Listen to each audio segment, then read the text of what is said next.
And now for the exciting conclusion of what is the best $150 to spend to up your Zoom game. We are going to be testing out, is it better to spend $150 on a nice microphone like the Blue Yeti X, or is it better to acoustically treat your room with something like the Auralex foam wedgies?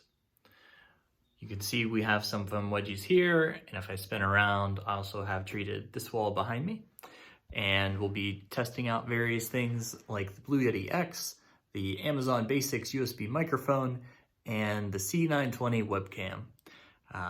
And we'll see what is the best 150 bucks to spend, the Blue Yeti X or acoustic material. And we'll also see if something like the acoustic treatment will make a very poorly performing microphone like the webcam mic do any better.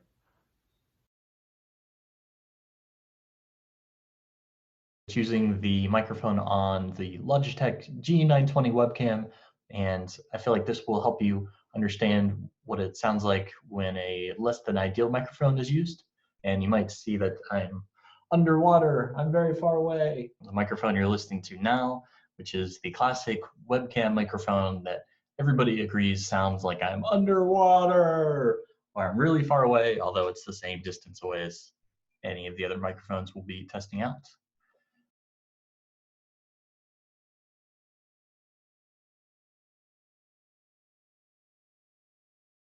Here's how the USB microphone works in an untreated room. Now I'm speaking into the Amazon Basics USB microphone.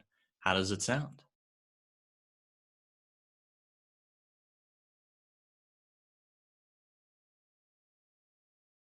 Here's how the Blue Yeti X sounds in an untreated room. And now I'm talking into the Blue Yeti X with Blue Voice enabled.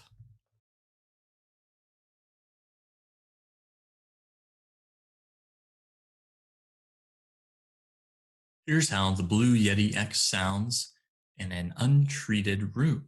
Now I'm speaking into the Amazon Basics USB microphone. How does it sound? And now I'm talking into the Blue Yeti X with Blue Voice enabled. That is a tough one. I think we all saw the webcam didn't make much difference. There's maybe a tiny bit of less reverb picked up by the webcam mic, but it still sounds pretty awful. And so really can't give it much credit for anything.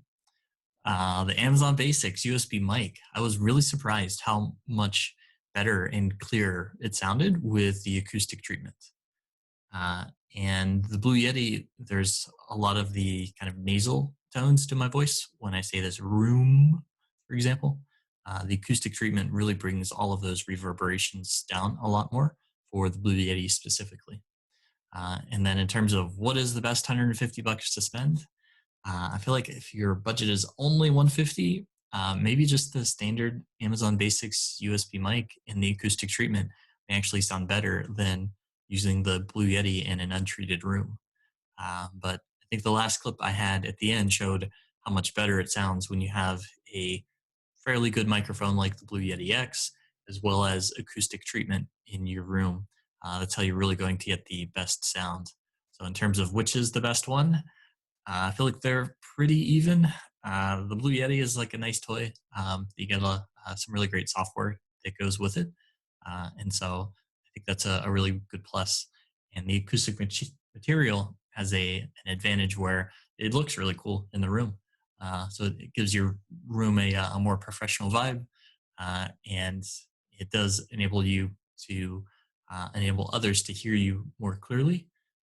And at the end of the day, that's really what it's all about. Enabling others to hear you to reduce some of the fatigue from all these remote meetings we're going to via Zoom. And I think it's a real plus for others who are in the meeting with you. The other thing I wanted to discuss is that there's a lot of people working remotely, and a lot of people might expect their companies to buy everything you need to really work remotely.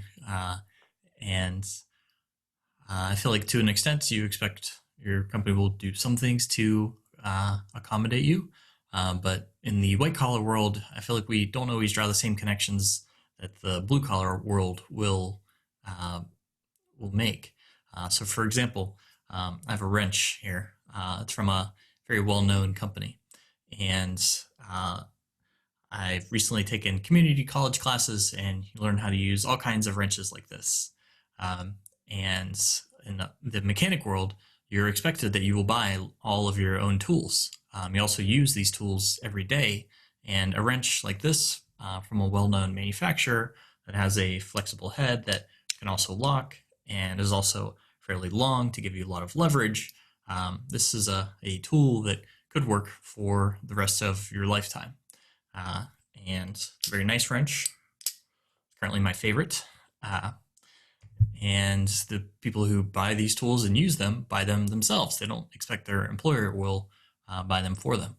But it's something that enables you to do your job more efficiently and gives you greater job satisfaction.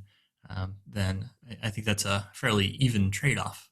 And so if you're looking to invest in tools to make yourself more productive as a remote worker during the recent events in the news or in general, I think increasing your ability to enable others to hear you is a reasonable expense for you to buy more tools for your trade. Anyways, this is Mike signing off. I'll catch you next time.